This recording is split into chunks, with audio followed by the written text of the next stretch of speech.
정춘숙, 안희정 사건에 대한 민주당 입장 분명, 사정상 논평 발표 어려울 뿐. 안희정 판결문, 김지은이 피고인인 것 같은 착각. 상당히 놀랐다. 피해자가 얼마나 저항했는가에 초점. 이상한 상황. 위력적 지위 자체가 위력, 지위와 행사 떼어보는 것 자체 굉장히 기계적 논리. 폭행과 협박만 위력으로 해석. 성폭력 한 번 피해 입으면 파탄 지경. 실수였겠지, 다음엔 안 그러겠지 생각하게 돼. 민주당의 안희정 사건에 대해 한 입장 분명, 사정상 논평 발표 어려운 상태. 화해치유재단 유치 대점 위협 상태에서 5명 인원 1회, 운영비 10억엔 중에서 사용. YTN 라디오 이동영의 뉴스 정면 승부, 방송 FM 94.5, 18시 10분에서 20시, 방송 1, 2018년 8월 17일 금요일. 대담, 정춘숙 더불어민주당 의원 이현경 위키트리 방송위원 이하. 이현경, 성폭력 피해자의 처절한 아픔에 공감하지 못했고 국민의 법, 감정과 변화된 성의식과 무관한 처벌 기준을 적용했다. 안희정 전 충남 도지사 무죄 판결에 대한 더불어민주당 정춘숙 의원의 입장문인데요. 판결 이후 민주당은 공식 언급을 자제하며 침묵을 이어가고 있는 상황입니다. 이런 가운데 초선 의원이 자신의 의견을 소신 있게 밝혔습니다. 이 입장문을 SNS에 올렸는데요. 욕을 먹고 있다, 이런 말씀도 하시네요.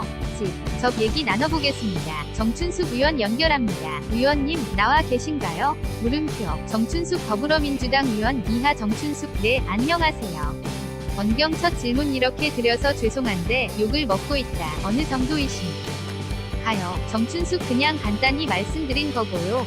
저에 대해서 비판적으로 이야기하시는 댓글들도 많이 있고요. 반면에 지지해주시는 분들도 많이 계십니다. 지금 보면 지지해주시는 분들이 더 많은 것 같고요. 그렇습니다. 이현경, 어제도 저희가 정의당의 이정미 대표도 이 부분에 대해서 의견을 피력하셨는데 댓글이 진짜 이정미 대표에 대해서도 비판하는 댓글. 안희정 전 지사가 무죄면 어떻게 할 거냐, 이렇게 따지시는 댓글까지 굉장히 많은 댓글이 올라왔었거든요. 초선 의원이신데 사실 당에서는 공식 입장은 아직 내지 않고 있는 것으로 제가 알고 있거든요. 소신 발언하기가 눈치 보이지는 않으셨습니까? 정춘숙, 아무래도 정치인이기 때문에 부담스러운 것은 있습니다. 그런데 제가 당 젠더폭력 특위 간사이기도 하고 오랫동안 이와 관련된 일을 해왔기 때문에 제가 입장을 밝히는 게 맞다고 생각했습니다. 이현경 국회 여성가족이 민주당 간사이신 거죠? 정춘숙, 네. 이현경 무죄 선고가 난 1심 판결에 밝힌 내용 중에서 전문가인 내 입장에서 봤을 때 이건 참 납득이 안 된다. 어떤 거 있으십니까? 정춘숙, 일단은 1심 판결문 전체적으로 안희정이 아니라 김지은이 피고인인 것 같은 착각이 들 정도로 판결문이 작성되어 있고요. 예를 들면 여러 가지 있습니다만 안희정이 합의하에 성관계를 했다고 했다, 가 진술을 번복한다든지 핸드폰을 제출하지 않은 것, 이런 증거 부족에 대한 거로는 없어요. 그리고 피해자의 행실에만 굉장히 초점이 맞추어져 있어서 납득하기 굉장히 어렵고요. 무엇보다도 재판부가 김지은 씨에게 해리 상태에 빠졌다고 보기도 어렵다, 이렇게 하면서 왜 저항하지 않았는가, 이런 이야기를 하고 있거든요. 이것은 사실은 전형적인 피해자 상을 염두에 두고 왜 이렇게 하지 않았느냐, 이건 아주 전통적인 정근대적인 피해자에 대한 상이거든요. 이런 부분을 지금도 아무렇지 않게 판결문에 쓴 것을 보고 상당히 놀랐습니다. 이현경, 스웨덴 같은 경우는 가해자가 합의했다는 것을 증명하는 쪽으로 법체계가 되어 있다고 하더라고요. 제가 책에서 보니까요. 그런데 우리나라는 피해자가 본인이 거절 의사를 분명히 밝혔음을 증명하게 되어 있다면서요. 정춘숙, 그렇죠. 지금까지 강간의 구성 요건이 폭행과 협박으로 피해자의 저항을 불가능하게 할 정도. 이렇게 되어 있어요. 그렇기 때문에 사실은 피해자가 얼마나 저항했는가에 초점이 맞춰져 있는 겁니다. 이현경, 어떻게 거절 의사를 격렬하게 설명했는가, 표현했는가. 정춘숙, 네, 맞습니다. 그게 중심이 되고 있기 때문에 사실은 피해자가 피해를 입었는데도 자신이 얼마나 저항했느냐를 밝혀내야 하는 이상한 상황에 빠지게 되는 것이죠. 이현경 위력, 말 하자면 유력 대선 주자였잖아요. 그런데 그런 능력을 가지고 있는 사람이 위력을 썼느냐 안 썼느냐가 중요한데 위력을 사용했다고 할 만한 증거가 없다는 것이 재판부의 판단이죠. 정춘숙 그렇죠. 그렇습니다. 그런데 사실은 위력적 지위라는 것 자체가 위력이거든요. 그런데 그런 위력적 지위와 위력의 행사를 떼어보는 것 자체가 굉장히 기계적인 논리라고 저는 보고요. 그 다음에 2007년 대법원의 판결을 보면 이 위력이라고 하는 것 을폭행이나 이런 것이 아니라고 하더라도 사회적, 경제적, 정치적 건세를 이용하는 것. 그래서 폭행과 협박이 없다고 하더라도 이것을 위력으로 볼 수 있다고 하는 판례가 이미 있었습니다.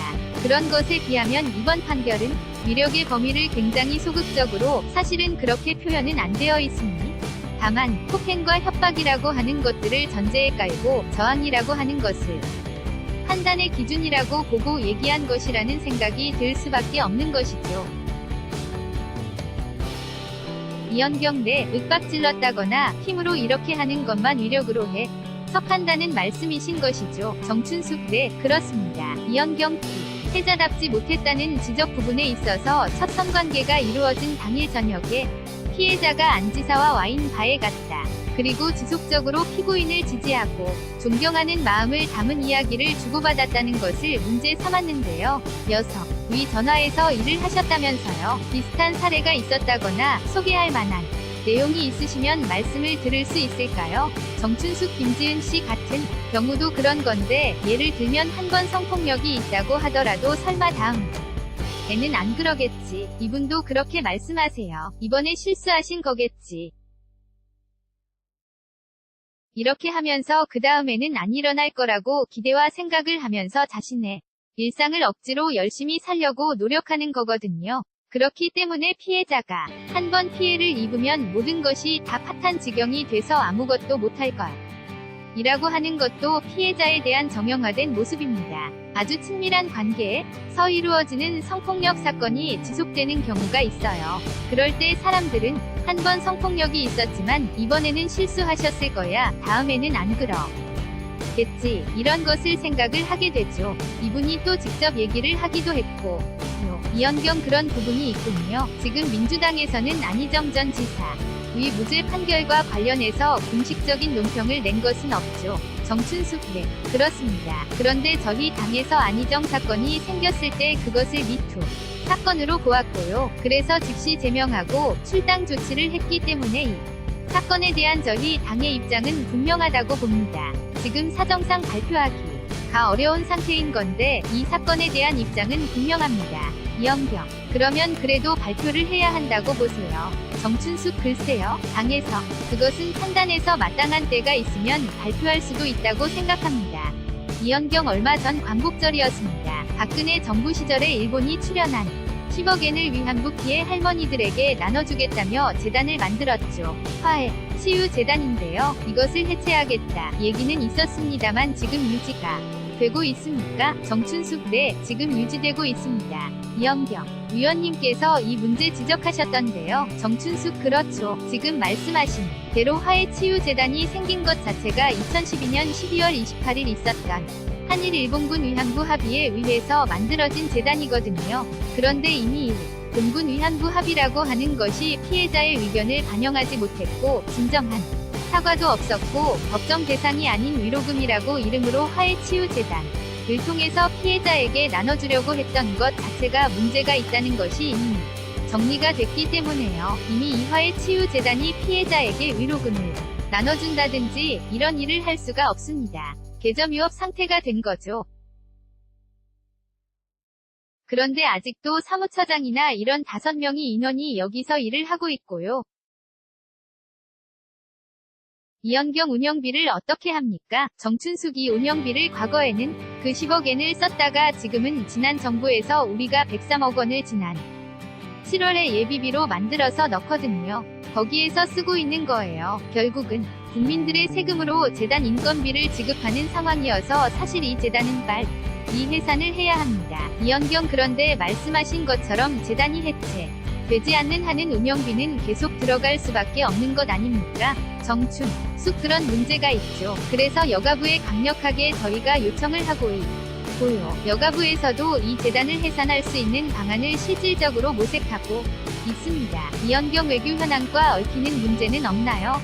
정춘숙 그런 것들을 걱정하는 부분도 있기는 한데 이번에 8월 14일 일본군 위안부 기림의 날 우리 정부 공식 첫 번째 행사였는데요. 그때 대통령께서 말씀하신 대로 일본군 위안부 문제는 일본과 한국 두 나라 간의 외교적 문제로 해결할 수 없는 문제고 이것은 인류 전체의 보편적인 인권과 정의의 입장에서 봐야 한다고 하는 아주 위안부 문제를 정확하게 정리해 주셨거든요. 이것에 입각한다면 외교적인 것을 중심으로 두기보다는 이 문제가 어떻게 해결되어야 하는가를 중심으로 두면서 재단 문제를 바라보아야 한다고 생각합니다. 이현경 네 알겠습니다. 오늘 정춘숙 의원과 함께 안희정 전 지사의 무죄 판결에 대한 의견 들었고요. 그리고 위안부 피해 할머니들에게 돈을 나눠주겠다며 만들었던 화해치유재단의 유지 문제에 대해서도 말씀 나눴습니다. 오늘 말씀 고맙습니다. 정춘숙 네 감사.